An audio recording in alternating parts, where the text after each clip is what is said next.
గత సంవత్సరం నుంచి జొమాటోలో వర్కర్గా పనిచేస్తా ఉన్నాం. గత సంవత్సర కాలం నుంచి మేము మాకు పేఅవుట్ పెంచమని చెప్పేసి, అదేవిధంగా రెస్టారెంట్లో వెయిటింగ్ ఛార్జీలకు సంబంధించి సమస్యలను పరిష్కరించాలని, అలాగే ఏదైతే రెస్టారెంట్లు దూరంగా ఉన్నాయో ఆ దూరం వాటికి కూడా ఆర్డర్లు తీసుకునే దానికి కూడా మాకు పేఅవుట్ పెంచమని చెప్పేసి, ఇంకా మిగతా ఉన్నటువంటి సమస్యల మీద మేము గత సంవత్సరం నుంచి మాకున్నటువంటి సమస్యల మీద జొమాటో కంపెనీని అడుగుతా ఉన్నాం. కానీ ఎలాంటి సమస్యలు పరిష్కరించకుండా మమ్మల్ని కాలయాపన చేస్తా ఉన్నారు. అనివార్యంగా ఈ రోజు మాకు నిస్వార్థ ఏమీ తెలియని పరిస్థితుల్లో ఆర్డర్ పెంచాలని చెప్పేసి, మా సమస్యలను పరిష్కరించాలని చెప్పేసి ఈ రోజు మేము స్ట్రైక్ చేయడం జరుగుతూ ఉంది.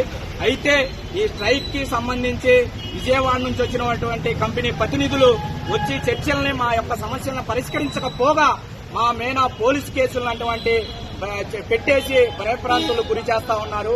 మేము ఒకటే అడుగుతా ఉన్నాం, మేము జొమాటోకి వ్యతిరేకం కాదు, మా కష్టానికి సంబంధించిన ఫలితాన్ని మేము ఇవ్వమని చెప్పేసి అడుగుతా ఉన్నాం.